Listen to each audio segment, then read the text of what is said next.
Well, again, good morning or good afternoon, everyone. This is Lisa Smith, and I am the account manager at Socius for the Central Ohio region.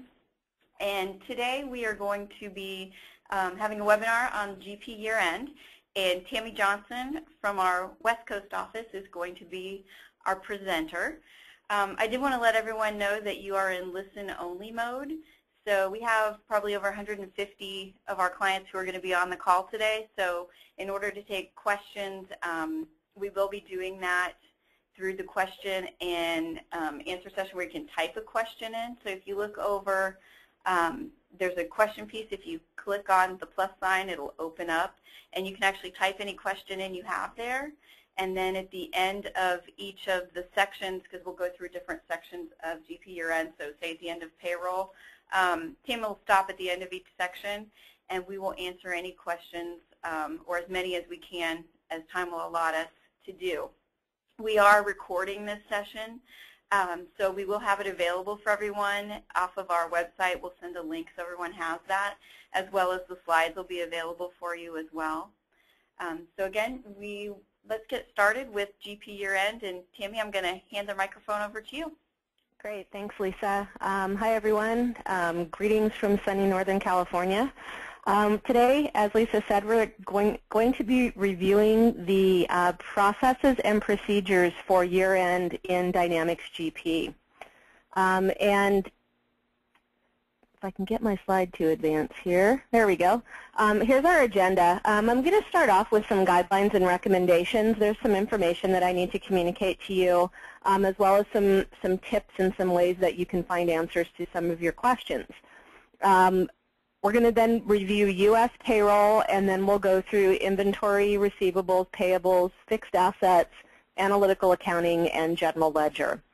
And as Lisa said, I'll be stopping at the end of each section, and if you can type any questions that you have in the chat window, then we'll pick those up, and if we're not able to get to your question just because we have a lot of information to communicate in a short amount of time, then we will follow up and make sure that everyone gets their questions answered. So the order that we need to close all of the modules in GP is listed here. You should start with inventory, then receivables and payables, and then fixed assets, analytical accounting, and general ledger. Payroll is kind of independent from the other modules, and so we're going to obviously go through that separately. The payroll, of course, is always performed at the end of a calendar year. And the other ones have an option for, often have an option for fiscal or calendar year. Some of the guidelines that I wanted to pass along to you, mainstream support for GP10 has ended. And so that means if you're still on GP10 and you're current on your enhancement, you've been transitioned to what's called extended support. And I'll give you some details on that in just a minute. All of the updates for GP10 end with the round 1 tax tables for 2013, and that comes in January. If you want to continue to receive updates, you must upgrade to GP10 or GP 2013. And I heard a rumor today that we're about 2 weeks out from release for GP 2013, so look for that very, very soon. So this is what extended support means. It means no more non-security related hotfix or update releases. So if there's an issue with security, then they'll go ahead and they'll release an update. Otherwise, they will not. And so it's really important, I think, especially if you're using payroll, that you upgrade to GP 2010 or GP 2013 as appropriate for you, just so that you can stay current and get current releases and updates. So some other recommendations, use your resources. Use CustomerSource. If you're not familiar with CustomerSource, or you forgot your login information, or you need some help logging in, contact your account manager and they can get that information for you. You can also contact Microsoft directly. You can contact Socius. We have a team, for example, with with payroll, we have a team that focuses on payroll. There's a group that's pretty much all they do. And you know, they know all of the issues that are going to come up with the payroll year-end and can help you if you run into trouble. And that's true for all of the other functional areas as well. We want you to be prepared. So before you initiate a year-end process in Dynamics GP, make sure that you've posted all of the transactions for that year. Make sure that all of your day-to-day activities are completed. Be methodical. This is so important. Review and follow the year-end checklists. I've got all of those checklists in my deck today, and I've listed out all of the processes. I'll highlight certain processes and steps in each of the areas. But the bottom line is you need to go grab those checklists yourself. They're usually knowledge base articles, and so that you have the most current one. They may have changed since I added them into my deck. So you need to go get those and make sure that you have current information. Another step that you need to take every time you do an upgrade or a close is verify ISV compatibility. There is a year-end update for Dynamics GP that you need to install, and especially for payroll. And so you need to make sure that there is ISV compatibility, that there aren't any issues. So be aware of that. And then make backups. You cannot make too many backups. Make sure that you label them appropriately for the step in the process that has been completed, or the steps that have been completed, so that you can restore if you need to. Some other resources that I wanted to mention, and these are all kind of web-based resources, and I've got some examples here, but the first one is the GP Users Group, My GP Window, My GP Search, and then just a plain old ordinary Internet search. And so I've got all of those up here in my browser. And you can see GPUG, or GPUG as it's called, is the Dynamics GP User Group. And I'm just going to come up here to Member Resources and hover over that. If you are a member, you have access to discussion forums. There are special interest groups. There are training sessions. There are archives of training sessions that they've done in the past. So there's a lot of information available to you here. I encourage you to look into joining GPUG and using the resources that are available to you. Some other things that I actually use a lot is our GP window. And this is kind of a condensed search that allows you to search specifically for Dynamics GP information. So this searches the web for you. And it only pulls out relevant GP information. You can search blogs, forums, you know, all over the place to try and find the answers that you're looking for. There's also a search engine that's been released called My GP Search. And so this same sort of thing, sometimes they will return different results, and so I use both of them. But you can easily use this to search for GP information as well. And finally, just whatever search engine you want. So keep in mind that the knowledge base articles that used to be only accessible through CustomerSource are now available. They're public. So if I were to type in Dynamics GP year-end closing, I just typed in year and it tells me year-end closing procedures. I get a list here, and I can click on a knowledge base article, and there it is. So this is just from your search engine. I don't have to be logged into CustomerSource in order to access all of this. And this is the general ledger checklist. So you can see how extensive this is. And I do, as I said, I have this summarized in my deck, but you'll want to come in and grab it in its most recent version for whenever it is you decide that you're ready to do your year-end close. Okay, so those are some of the additional resources that are available to you. So let's move on into payroll. And it is the year-end close. You need to make sure that you install everything that's necessary to close year end this year. The update is required. It's supported in version 10, 2010, and 2013, which, as I said, we look to see some announcements in the next couple of weeks on the release of GP 2013.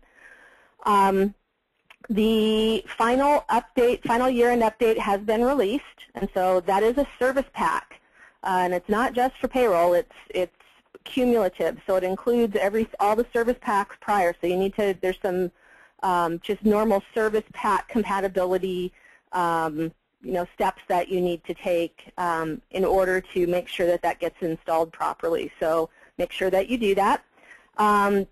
The 2013 tax update round 1, we're expecting mid-December. I'm not sure if it's released yet. The last time I checked, it hadn't. It may have already been released. And then we'll see round 2 in January. There have been, so far, and we don't expect any, no changes to any of the forms. There is some electronic filing changes, some formatting changes, and also there's some new Medicare taxes for high earners that will be a change. And then there's just some year-end kind of fixes that they've done as well. So what about GP10? GP10, those of you on GP10 will receive the payroll year-end update. So, and you will receive round 1 of the payroll tax update.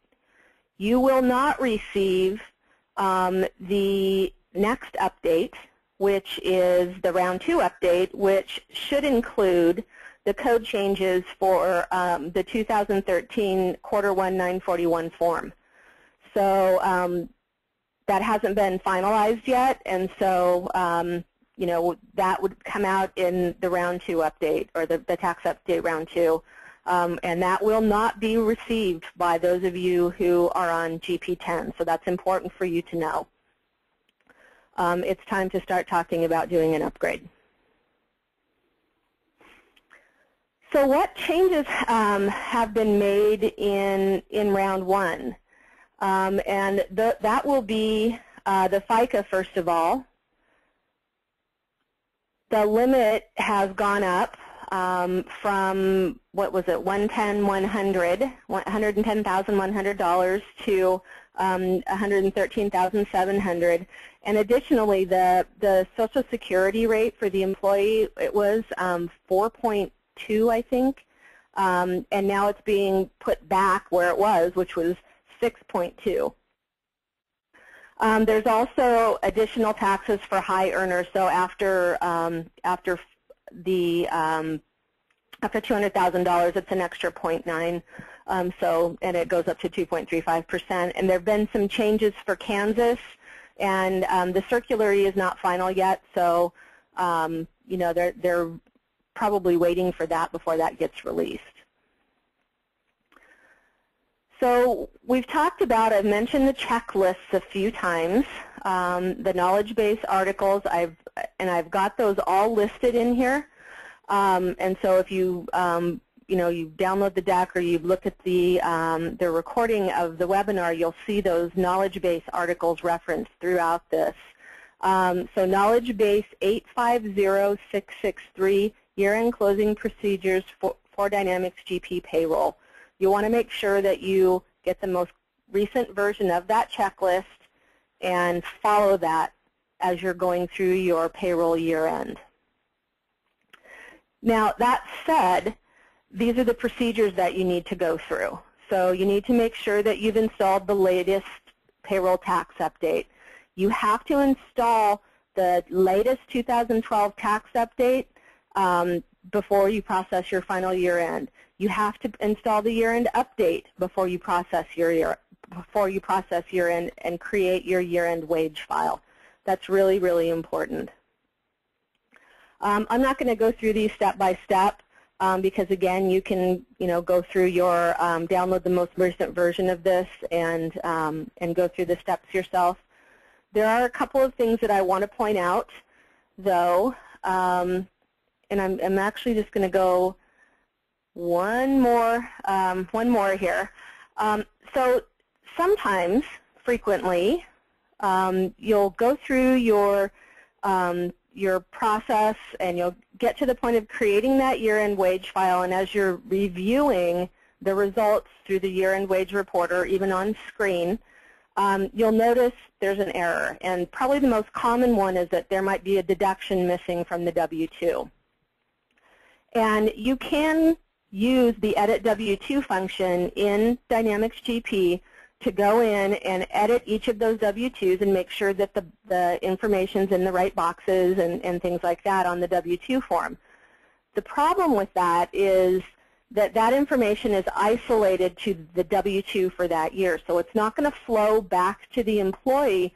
So what's going to happen is next year, you're going to do the same thing all over again. And so the recommended process for fixing things that are related to employees, which is pretty much everything in payroll, is to actually remove the year-end wage file and then fix it on the employee and then redo the year-end wage file. So the way that you do that is you go into the year-end closing process and you process for the same year that you just created the file for. So in my year is 2017, and you can see when I clicked process, it said it already exists for that reporting year. Do I want to delete them? And so I said yes, I want to remove that file. So I clicked delete, and then I get a message that says, do I want to recreate it for the same reporting year? Well, I don't yet because I want to fix whatever problem I'm having. So I would make sure that on this message I click cancel. That's really important. So when I click cancel, then it's as if I had not created that year-end wage file. And in my example, there's an issue with a deduction. So at this point, I would go into deduction setup. Maybe I didn't have the, if you look at the lower right corner, it says W-2 box and W-2 label. Maybe I didn't have that configured properly. And so if I change this at the setup level, it will roll to all of the employees, and then I can go ahead and recreate my year-end wage file, and it will capture those changes from that point on. So I don't have to go in and do that edit W-2 every year to get those deductions where I need them to be. So hopefully that will help you as you're going through your process. Now there's an alternate set of procedures for those of you who need to process 2013 pay runs prior to completing all of the year-end closing procedures for 2012. And so there are, it's kind of a different step, and one of the significant things about this is that you start processing your 2013 pay runs kind of in the middle of everything. And notice the bold highlight that I've put on there. The user date must be set to 2013.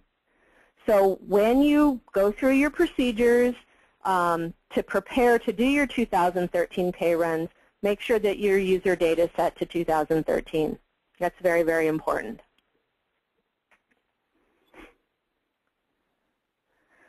Okay, so I am going to, before I move on to the next area here, I want to just see if we have any questions. Lisa, do we have any questions that have come through? There are not currently any questions in the queue. So come on, no questions about closing payroll? So here's what we'll do. I'm going to move on, but if you have any questions about a prior topic that we've talked about, definitely feel free to submit them, and we'll just continue on then, and we'll move on to inventory. So inventory should be closed at the end of your fiscal year before transactions that it would affect inventory quantities are posted. So that's important. There are year-to-date type fields and summary records that are updated during the year-end close process. So it's important that you follow the right sequence. So what happens when I close my year? As I said, summarize current year activities are moved to last year. So it moves it forward a year. It updates beginning quantity from the quantity on hand at each inventory site, and then it zeroes out the quantity sold field in item quantities maintenance for each inventory site. And when you run year-end closing, there are some little check boxes that you can choose to include different functions in your year-end close process. If you choose those, it might remove discontinued items, sold receipts, or sold lot attributes, and or update an item standard cost. And so those are options that you have during year-end close. So here's your knowledge base article 872713, year-end closing procedures and inventory. Here's the checklist or a summary of the checklist. And logically, I mean, for everything that we do, we want to post all of our transactions for that year before we close the year. Ideally, that's the way things happen. You need to sequence it properly so that everything's posted. One thing about inventory is an important routine that you need to run prior to closing the year and prior to doing your inventory count even is to reconcile your inventory quantities. And you'll notice there in parentheses I have GP or PSTL. So within the inventory, those of you who are using inventory know that within the inventory routines in Dynamics GP, there's a function that says reconcile, and so you need to go through that process and reconcile inventory. If you are doing that today, you know that it can take quite a long time. There's a pretty lengthy routine that it runs through for each inventory item to determine if it needs to be reconciled. With the release of the Professional Services Tools Library as just part of your system, you have access to a different inventory reconcile routine that is significantly faster. And so I encourage you, if you're not using the Professional Services Tools Library, to learn more about it. Contact your account manager and find out the different functions that are available. It's not just limited to inventory. It's across Dynamics GP, and it's included with the product. So there's nothing else that you have to buy. So definitely contact your account manager prior to year-end and find out how you can get access to that. It'll make things go much faster. The other thing I want to point out, and I'll point this out in almost every section, make a backup. Make backups. Do not skip that step. It's so, so important to be able to roll your data back if you need to. It takes a few minutes, but it's worth it in the end. Okay, and notice that there's two backups. There's make a backup, close the year, and then make a final backup. So that's important to know. You've got a backup prior to closing the year and then one after you've closed the year. And as you're going through each of these closing processes, they are sequenced. You need to do inventory, then you need to, do receivables and payables, and they need to be in that order. So make sure that you label your backups accordingly. You'll also see in each of the areas that we're going to be covering today, it'll be towards the end, close the fiscal periods for the inventory series, and that is actually in the company setup in your fiscal periods. That's just checking the box to say that inventory is closed, and then that prevents users from posting into that closed period. So that'll help you control what's going, coming into your general ledger from those closed periods.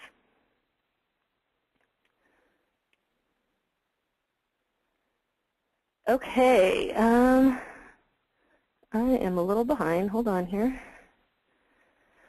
So just some tips here.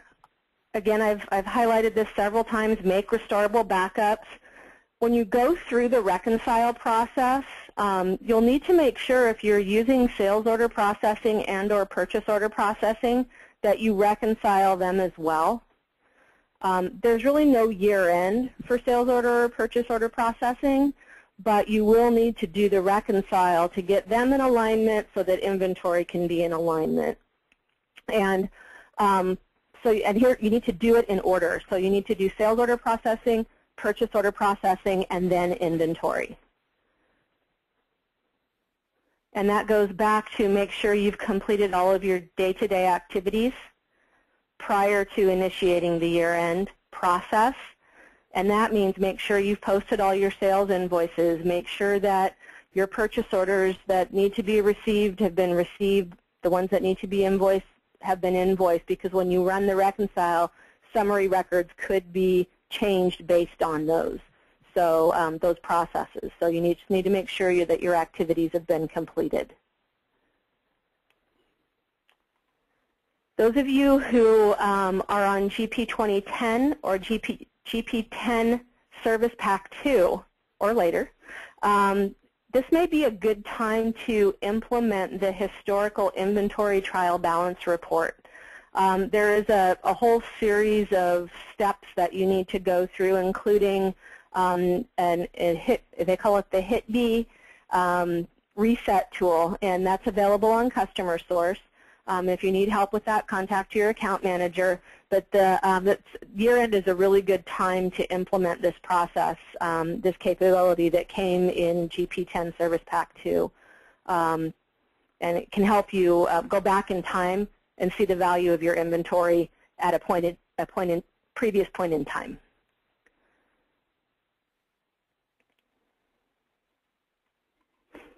Some additional resources for inventory, some additional knowledge base articles that are available. There's the information on the order in which reconcile procedures should be run in Microsoft Dynamics GP. That might be something that's important for you to review and just know. So knowledge base article 864-622. The other one, inventory accidentally closed twice. That happens.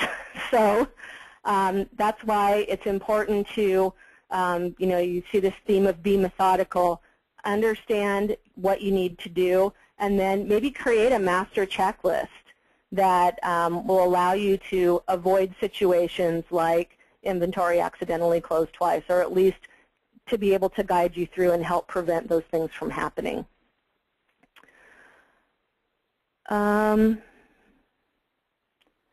Okay, so let's see if we have any questions before we move to receivables.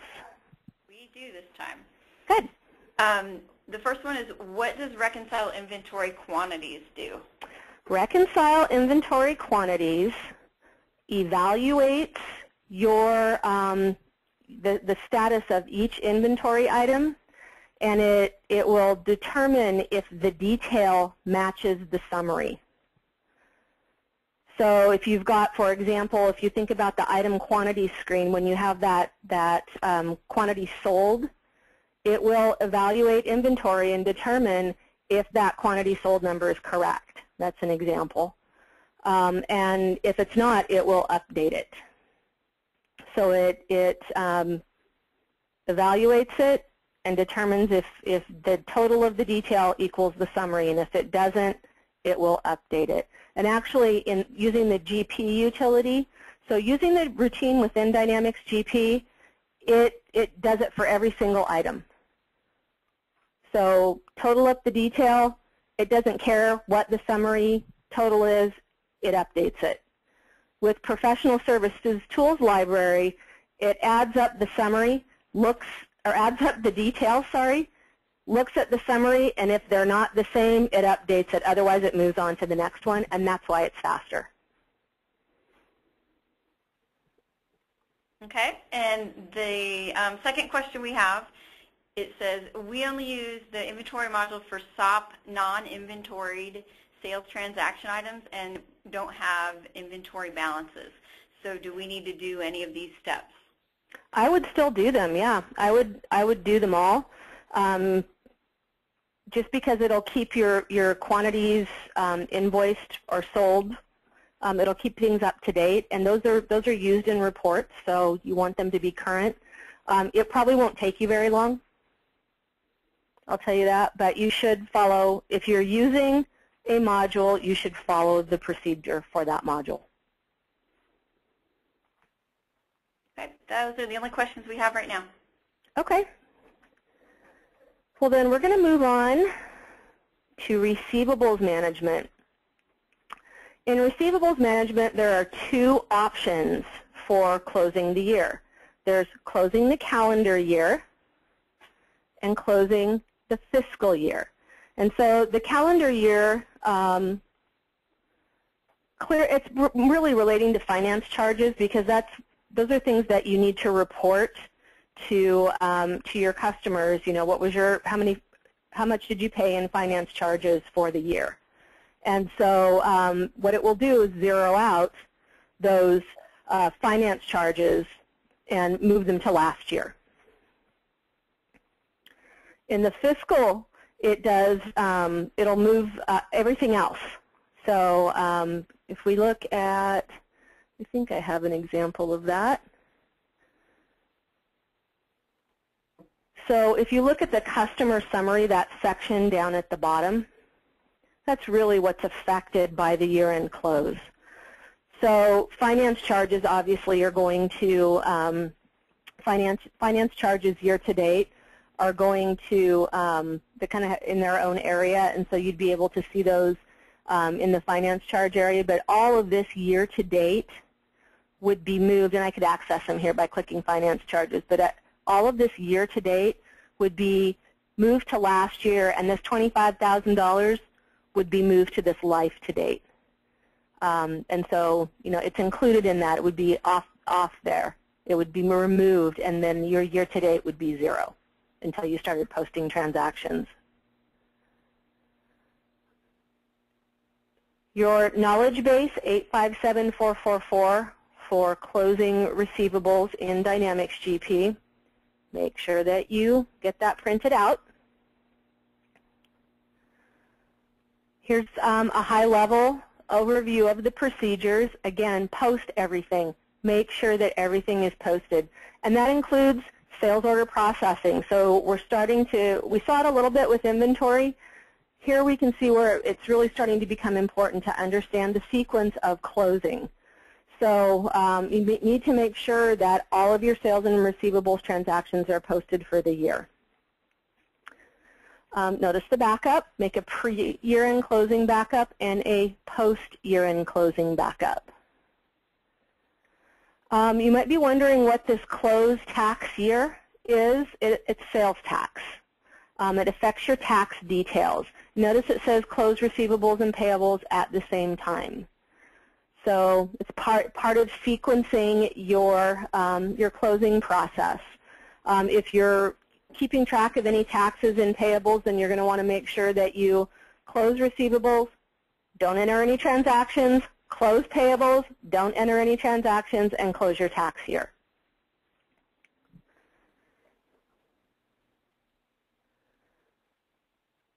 Some of the guidelines,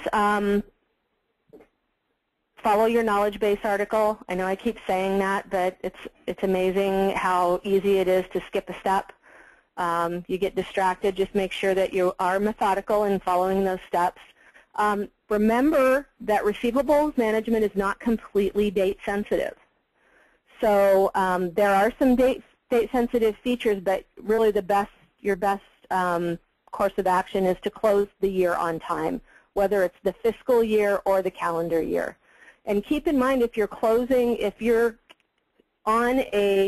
fiscal year is a calendar year, you're going to want to go through both processes. So you're going to want to close the calendar year and close the fiscal year.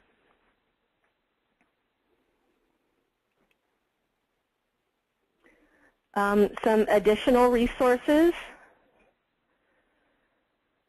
that you can find some knowledge base articles, and again, use those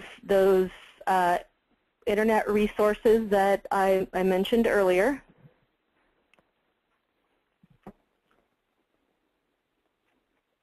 All right, so I'm going to stop again and see if we've had any additional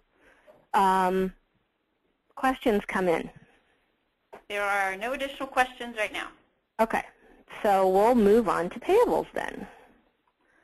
So again, the close order, reconcile sales order processing, reconcile purchase order processing, reconcile and close inventory, close fiscal and or calendar for receivables, and then fiscal and or calendar for payables. This is the same sort of thing as for receivables. You need to run it at the appropriate year end. So if you've got a calendar year and your year end's not in December, then just do the calendar and close the fiscal when you close your fiscal year. If you're on a calendar year end and your fiscal and calendar, your fiscal year end is December, do them both in December or January after posting all of your December activity.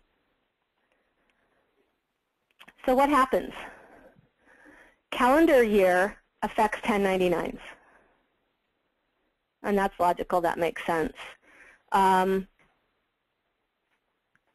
Remember that the year-end close only affects the vendor yearly summary for the amount since last close view. So it could affect areas like smart list, reporting. So you need to make sure, year-to-date, the year-to-date amount that I've paid to this vendor. That's affected by the closing process. So you need to make sure that you run these processes at the right time. The fiscal year transfers all other amounts except 1099 from the year-to-date column to the last year column in the amounts last closed view. And so what the heck are we talking about? If you look at the vendor yearly summary inquiry, or actually it's in cards, I'm sorry. It's cards. If you look at amount since last close, it will show you those numbers as well as the fiscal and calendar year. So it's tracking that information for you. The checklist for payables management is 875169. Make sure you have it, the most recent version. If we're talking about doing a calendar year, there is 1099 data involved, and you need to make sure that you do this on time and follow the steps. Notice that we've got some reports that we're printing as well. You want to print your age trial balance with options. Hopefully, you do that as a part of your normal month-end activities, and so that would already be complete, reconciled to your general ledger, and it would all be done. The period analysis report is another report that just kind of tells you where you are at a point in time, and so that's good to have on hand if you need to recreate any data. If you're doing backups, you won't have to, but you need to make sure that you do that. If the 1099 information is not correct and you need to edit it, you can do that. I'll show you how in just a second. Notice we've got a pre-year-end backup and a post-year-end backup. That's important. We've also referenced close the tax year. That's the same process. So you only need to run that once for both receivables and payables. You do it, both of them at the same time. So if you are keeping track of purchase tax, then close receivables, close payables, and then close the tax year.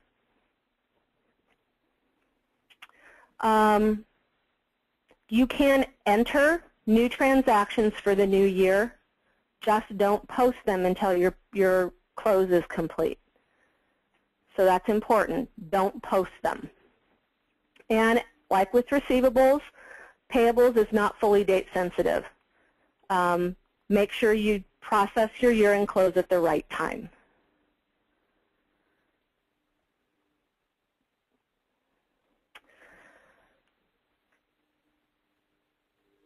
So the for 1099 information, when you process a transaction in Dynamics GP for payables, you have the opportunity to tell GP that this is a 1099 transaction and actually the amount of 1099 for that transaction. If you don't do that, when you enter the transaction, it won't show up as 1099. There are tools that you can use and processes that you can follow to correct this. And if you look at Knowledge Base Article 918536, it will walk you through the steps to correct it manually. And then you can use the 1099 details window to edit the 1099 amounts, and I'll show you that in a second. There's also referencing the Professional Services Tools Library again, which we talked about when we were looking at inventory. There's actually a tool that you can use called the 1099 Modifier that will, once you change a vendor to be 1099able, because that's a really common reason why there's no 1099 for the vendor, it's because they weren't set up as being a 1099 vendor. So if you go back into that vendor, set them up as a 1099 vendor, and then run the 1099 modifier, it will take all of the invoices for that vendor and update them to be 1099. So that's a real fast, easy way for you to fix problems that you might have. And then you can go in, if you need to edit those 1099 amounts, you can go in vendor by vendor and edit them. So if you need to make changes to the 1099 amounts for a vendor, you would bring up that vendor in the 1099 details window, and either for the month or the year, so you could check that year box and just drop the amounts in if you want to. So this is where you would edit those 1099 amounts. I would recommend that you have a process when you create a new vendor, and you could even use the workflow in GP to manage that process, where if it's a 1099 vendor, that you make sure that that's set up properly before transactions are entered, or if at some point during the year you catch one that has been not set up, and you can go ahead and run that 1099 modifier, that Professional Services Tools Library tool called 1099 Modifier, to catch it up. And that way at the end of the year, you're not in such a hurry to try and figure out who should or should not receive a 1099. You're kind of catching them along the way and getting them updated. So what changes have happened in payables management? They've been form changes, and that's really about it. So that's why you need to make sure that you install the year-end update to catch these form changes for your 1099s. Okay. Oops. So Lisa, do we have any other questions? We actually have several. Okay. Okay, this one has two parts. So the first part, and you may have said this already, but what okay. does it mean to close the year on time? That means you don't wait until February. That means you close the year before you enter transactions or post transactions for the new year. That's what it means. The second part is, can we work on 2013 before 2012 year is closed? It depends on the module that you're working with. Obviously, with payroll, there's different year-end closing steps that you need to go through. With receivables and with payables, you can enter transactions, just don't post them. Just leave them unposted. And the next one is, can you save batches of payables transactions in the next calendar year before closing, before the closing process is complete, just no posting until the process is completed? Yep, you can absolutely do that. Okay. And let's see.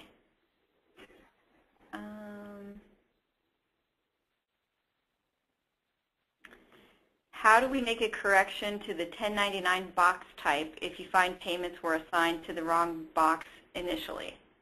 So you'll just need to use that Edit 1099s window to make those changes. Are you able to close the payables section and not the GL in case of audit adjustments? Oh, absolutely. And actually, you'll see here the last thing that we're going to talk about is general ledger. So you need to close everything else before you close your GL. And so, yes, you can leave that open if you need to. The next one is, how do you pay a vendor bill without posting it or prepare an AR invoice without posting it? Well, an invoice you can prepare without posting it. And you can also, in payables, you can say process later and post it at a later time.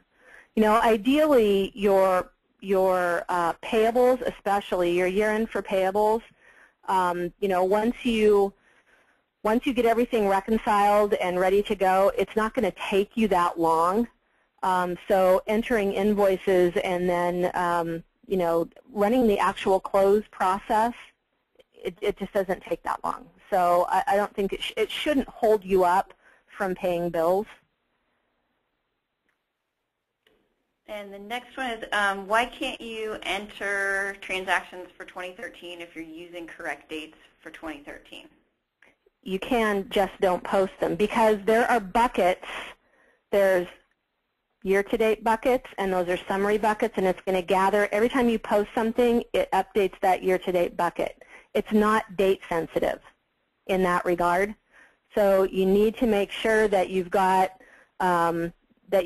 things managed and posted and updated in the right order, so that you know, you don't have to worry about this whole conversation. It's you know, if you've got it closed, so basically start preparing now.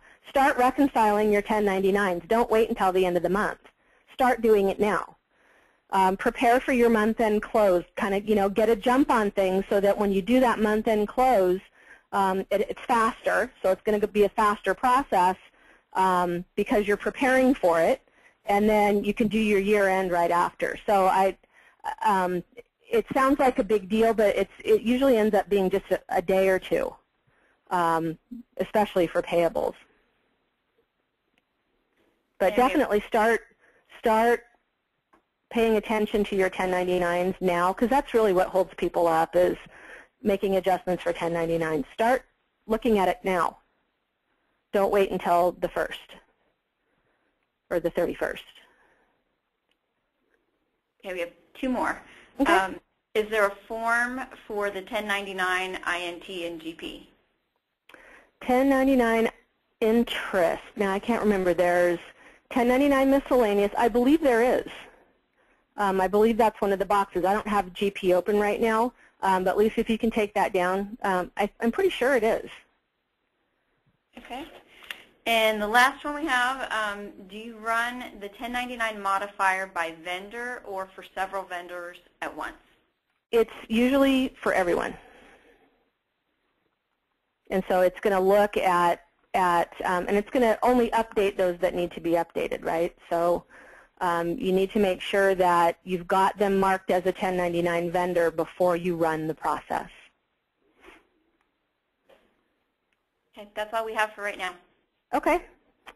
Oh, wait, we just got one more. Okay. Hold on. Can GP print a 1099-C? I don't think so. Okay, we'll check on that one too. Yep, we'll definitely check on that one. I don't know what that is, so I probably haven't seen it in GP. You can collect the data. It's just being able to print it that's going to be the issue. So. Okay. All right, so let's move on to fixed assets. Now, I will say that there have been some, or you will see some significant enhancements to fixed assets in GP 2013. It got a lot of attention. So some of these processes next year will probably look different. A lot of the processes that we talked about today have been kind of the same since the beginning of time. But fixed assets could change because I know there have been some really big enhancements made for GP 2013. The year-end close should be run after payables but before general ledger. And that's because in payables we can affect fixed assets. So payables feeds fixed assets, so it needs to be closed first. You can close each of your fixed asset books separately, but you have to make sure they're all closed before you process anything in the new year. So you can do them individually, but they all have to be done before you can move on into the new year. So what happens? The year-to-date maintenance amount is cleared from your cards, and the begin quantity is updated. In your asset book, there are some things that change that relate to year-to-date, life-to-date, and of course salvage value. And then the current fiscal year is increased for each book that is closed. And here's an example of an asset book. And you can see begin year cost, that's going to be affected. Year-to-date depreciation, that's going to be affected. Life-to-date depreciation, yearly depreciation, that's all going to be affected by the year-end close. And that's true for all of your books in your fixed assets. Knowledge base 865653 for your year-end closing procedures. Again, make sure you have that, the updated version of that. You need to make sure that payables, as we said, have closed. You need to depreciate and enter and depreciate all of your assets for the current year. It's the same sort of thing. Make sure that everything is done for the month before, and if everything's done for the month, then all of your activities that we're talking about, you know, the interface with payables, make sure that all your assets have been pulled through and entered from payables. Make sure that all of your depreciation has been done. Make sure that you've gone through all of the retirements for that month or period. Make sure that you've got your transfers in line. You know, make sure transactionally that everything's entered. And make sure that you've interfaced with the GL, because remember, that's the last thing we're going to close is the general ledger. And this is going to feed, all of your activities are going to feed the general ledger. So you want to make sure those are all done in all of the subsidiary modules so that you can close your general ledger. Building your fixed assets calendar, make sure that that and the quarters are set up correctly. I know that process will be changing in GP 2013 because instead of being calendar, it's going to be calendars. So that's important. You must depreciate all assets through the last day of the current fixed asset year before you close the year. So if we're talking about December, you must depreciate through 12/31, not 12/28, 12/29, 12/30, because there are pennies that will, you know, that will depreciate during those couple of days, and you'll miss those. So you need to make sure that you depreciate all your assets properly before you close the year. So what changes have been made? In the update that you will install for year-end, it will change the depreciation deduction amount, the maximum for luxury autos. There's also a low value fix that they've put through. Those assets can now be depreciated.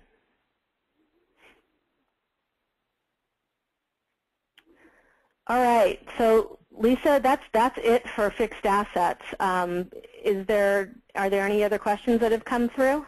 There's one. Okay. It says, so we should close fixed assets before adding any new assets for 2013, or yes, by using an acquisition date of 2013, can we create a new asset prior to the year-end close? Well, you can, just don't put it in a book, because well, actually, I would not enter any of them prior to closing fixed assets, because it could affect your balance sheet. If we talk about, moving assets out of the clearing account and into the asset cost account, it could affect your balance sheet. And so when you do your interface. Now you could do the interface with a different date and manage it through the journal entry, but then it wouldn't tie back through. I would just suggest following the process and not entering new assets until you've completed the close for the year. I mean, it's just easiest and less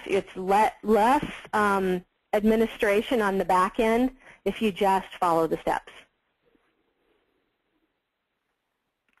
And the next one is, I think this is more of a clarification. You said the year-end update had to be installed, correct? Correct. And so that's that service pack that's out there, that the cumulative service pack that updates everything as of the end of the year. So you need to make sure that that's installed. Basically, it brings you current. Whether you're in GP10 or GP2010, it brings you current on the service pack so that you're taking advantage of and getting all of the updates that have come through that could affect year end. Could affect the forms for your 1099s, could affect and could affect tax law changes that are into the next year even. So you need to make sure that you install those updates. You can not install them, but your data is not going to be correct. Your reporting is not going to be correct. The calculations aren't going to be correct. And the example is the luxury auto maximum depreciation deduction, put in place in calendar year 2012. You need to make sure that you update so that you've got that change. And this is more clarification, but I think you just said it. The service pack needs to be installed before the close. Yes. Correct? Yep. Yes. Okay, that's all we have right now.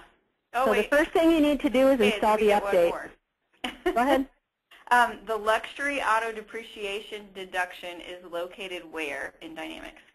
It's going to be on your in your fixed assets on the book.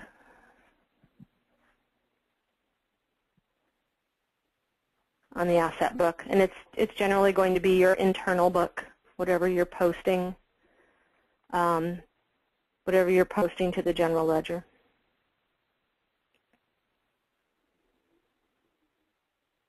Okay. That's all I see right now in the queue. Okay. So let's talk about analytical accounting. This is more procedural than process, so there's not a button that you push necessarily that closes the analytical accounting year. And whether you choose to close a dimension with your general ledger year or not would depend on how you're tracking the costs associated with that dimension, or the actual dollars that are going through that dimension. So within each dimension, there is the option to check a box that says close the year. Close this dimension with year-end closing. It closes with the general ledger. Let me see here. There we go. So there's a setup option. That last one, include dimensions in the year-end close. And then on each dimension, there's the option to consolidate balances during year-end close. So here I could say, I could have a beginning of the year. I could end up with a beginning of the year number and then move forward. So whether you keep the detail or not depends on how you track dimensions through your system. This function is going to close those dimensions out at year end, and then the behavior is going to depend on what you do here in your year-end close on each dimension. There is a pretty detailed knowledge base article, 960356, that goes through the year-end close procedures for analytical accounting. There are scripts that you can run to perform certain functions. I would suggest if you're using analytical accounting that you have a conversation with customer care or with your consultant prior to closing your year to find out, based on the way that you are using analytical accounting, if it's important for you to go through these processes. Some organizations won't need to do anything for analytical accounting for the end of the year. Here are the procedures, and there's a script that's move data to history. That's one of the scripts that you can run. And then, as I mentioned, the GL close process, if you have it checked to consolidate, will move the balances and create beginning balances. So it'll take all the detail for the year and update it as a beginning balance, and that's what you would use going forward. You would add to that going forward. And as I said, in some cases, you don't need to run any closing processes for analytical accounting. Okay. So since we didn't spend a lot of time on analytical accounting because there's not a lot to say about it, I'm just going to move on to the general ledger, and then we'll have more questions at the end. Hopefully that's going to be okay with everyone.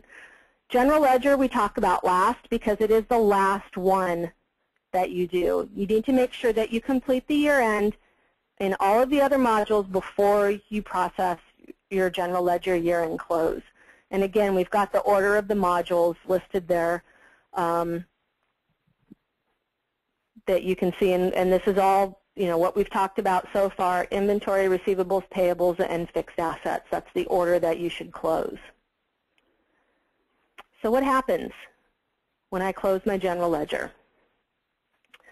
The year-end close moves all of your profit and loss accounts into the retained earnings account. And so you end up with a zero balance at the beginning of the new year for all of your accounts that have a type of profit and loss. Balance sheet accounts are updated with the beginning balance, which should be the same as the ending balance for last year, which that makes logical sense. So one thing that there are a number of, the year-to-date transaction open table in GP is zeroed out. Those are moved to history. So the year-end close, unlike other modules, the year-end close is what creates your history in the general ledger. So a history in general ledger is a closed year. Open is whatever is not closed. And you can see how analytical accounting is affected by this. If you look at your fiscal period setup, there's a checkbox that says historical year. That check mark is added during year-end to reflect the year that you've just closed. So if you look back at your prior years, your closed years, they should all have a check mark that's historical. Okay, let me get caught up here. So here's your knowledge base, 888003 for closing year-end in general ledger. There's a frequently asked question section that covers common year-end close issues. I suggest that you read that in anticipation of any issues that you might, and to prevent any issues that you might run up against.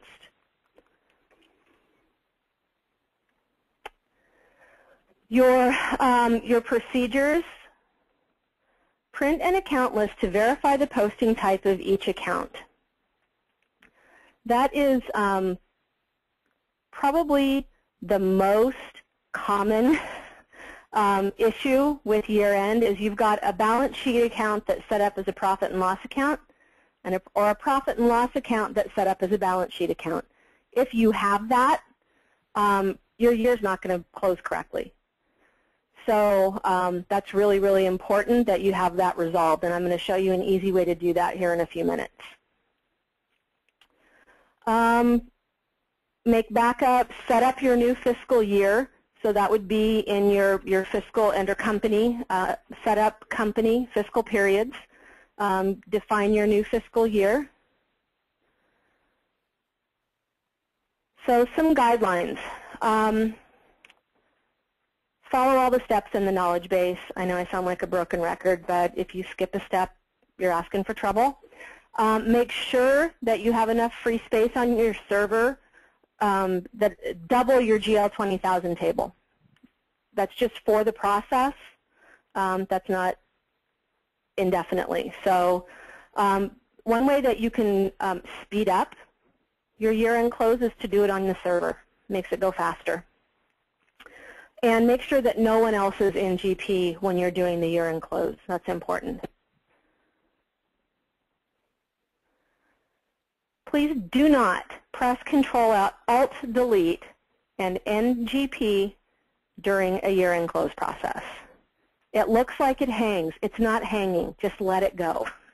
Let it run. I promise it'll be okay. Or 99.99999% of the time it's okay. So one of the, we talked about the different posting types, or the other account types, I think. Oh, that's posting types, sorry. Balance sheet versus profit and loss, and how your year end is affected by that. One really easy way that I've found to have those kind of pop out and be obvious, the ones that are wrong, is to use SmartList. You can do a query that says, show me all of the balance sheet accounts between 4,000, and I'm using my chart of accounts as an example, between 4,000 and 9,999. And that's going to jump out. That's my P&L section. So it's going to jump out. Those are going to jump out pretty quickly. I have a travel expense account that clearly should be a P&L account, and it's set up as a balance sheet account. And so if you're processing a query like that, and you could do it the other way too, you could say, I want to see all the P&L accounts where the account number is 1,000 to 3,999. So beginning of assets to the ending of my equity section. And so those would jump out as being any P&L accounts would jump out, and I could just double click on them right from within SmartList and make those corrections prior to running my year-end close. That way I don't end up running into a problem. That is a very, very, very common thing that happens, and it's something that's preventable. So, use your tools, follow your checklist, and you won't end up with any issues.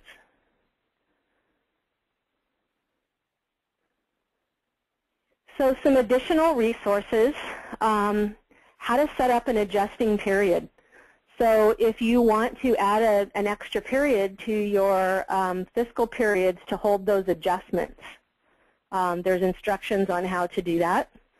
How to use divisional retained earnings accounts. There's an option in year-end close to do a divisional close, and that's really just to a segment in your general ledger. So if you have retained earnings for the different segments and they need to close up based on the expenses that are posted, need to close up into those divisional retained earnings accounts, GP can handle that.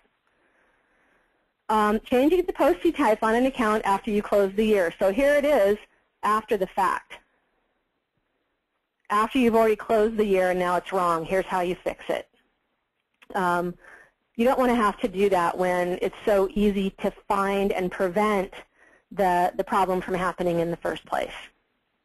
And then retained earnings account not found. I haven't seen that one too often, but there's a knowledge base, so it's happened more than once. So that's how you would resolve that. And just some additional resources that you can use. Knowledge base articles that you can review. And I would actually I would encourage you to to go ahead and review those anyway, because they'll give you in the knowledge base, it'll say, here's the situation that caused this to happen, and that way you don't have to worry about the situation happening for you. So that's what I have. I know Lisa has some more information to communicate to you, and I also know that we probably have some more questions that have come through. We do. The first one is, what is the name of the service pack? It's the year-end update. And let's see. The next one is, inactive GL accounts are removed. Does this mean that the account number is deleted or just removed from the optional account for the new year's usage? It's not going to remove it unless you tell it to, but if it's there and it's marked inactive, you can't post to it anyway. So it doesn't I would not remove those inactive accounts. If I would do that, I would or don't even mark them inactive. Set different default views for people. But it's not going to. It's not year based. So there's no date around that remove inactive accounts process.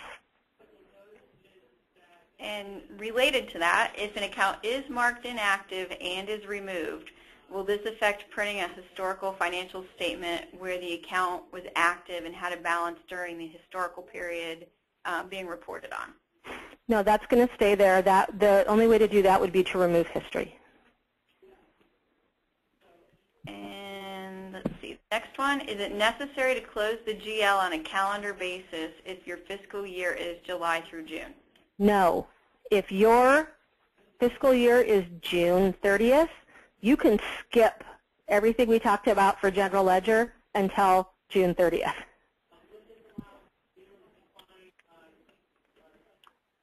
So general ledger it's a fiscal tracking. There's no calendar and fiscal or calendar, or it's fiscal only. Okay. And if an account is marked inactive, it will be removed during the close process, correct? Right.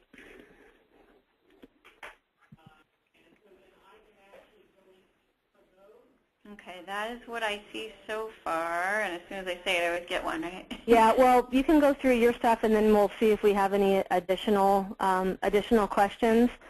If you do have any questions, feel free to contact us, and we'll definitely get back to you. We'll get the answers to you. Okay, and Tammy did mention as far as if anyone's on version 10 that you do need to see about upgrading your system. And please, if you are on version 10, contact your account manager if you haven't already, or an upgrade process is not something you're working on. Do contact your account manager so that we can get that process rolling with you to get you upgraded to a current supported version with Microsoft. Just a couple of things I wanted to mention. We have some promotions that are expiring on December 28th for those clients who attended our Aspire conference. There are several from a lot of our ISVs, but the Associates incentive is where you can get 5, 10, or 15% off a module or a user, 1, 2, or 3, or more, respectively.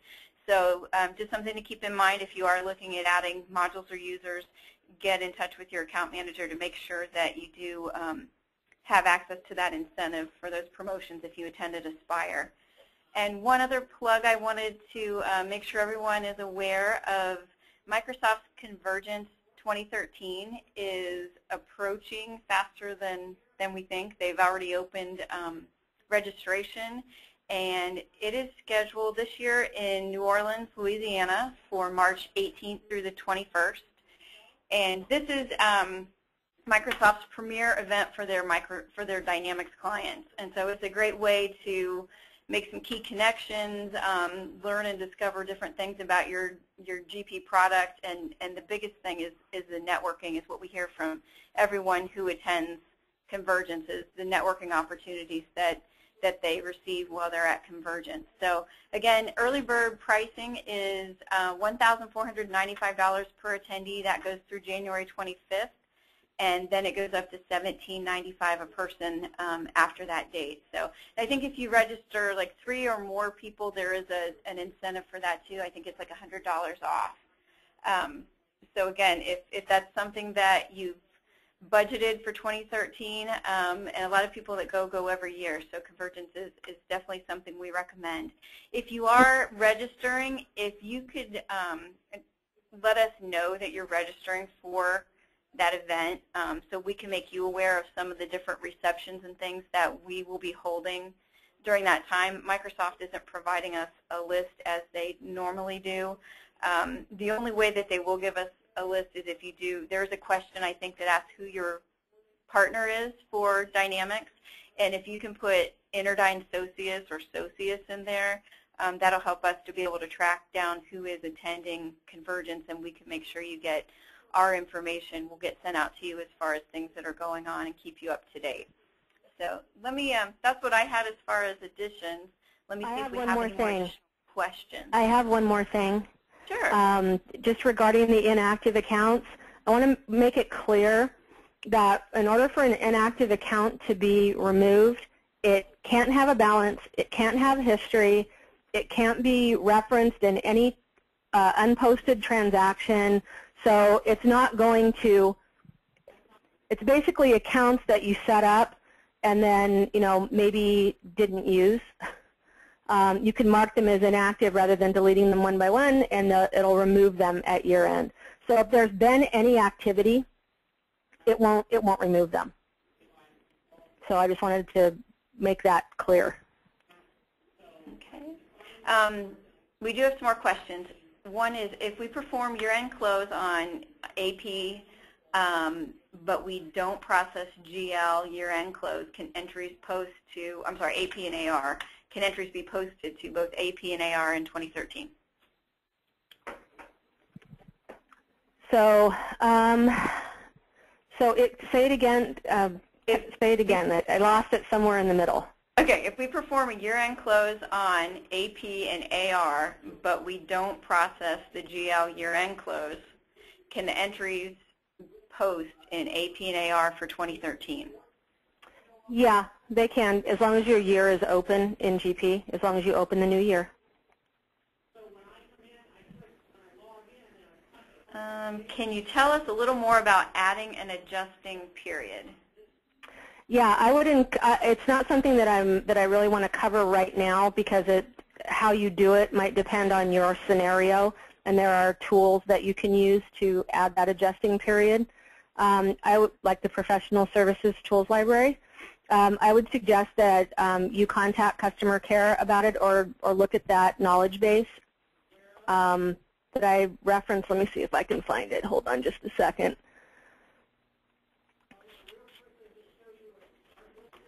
Oh, there it is. It's knowledge base 871679. Again, or contact your account manager or customer care so that we can make sure that you follow the right steps for you and that you're doing it for the right reasons. And one thing just to reiterate, we are recording this webinar, and it will be available on our website. So those that are on the call, you will receive a link where you can go and access the slides and the actual webinar. So if you need to reference back to it, that you can. So we did have that question come up a couple of times. And let's see. I think, oh, here's one more. We're on version 10. Do we have to upgrade, or is it just recommended? What will happen if we do not? Our upgrade is scheduled for February of 2013. You should be fine. Well, I guess it depends on the modules that you have. If you have payroll and you process transactions, any changes that happen, it will catch up. So that's important to know. like any deductions or whatever. It will catch up those deductions, those tax withholdings and things like that. I think not knowing your exact situation, I would kind of defer to those that are doing the upgrade. You know, whoever you're working with, whichever consultants you're working with, to give you the right answer for that, because the answer for you might be different than the answer for someone else.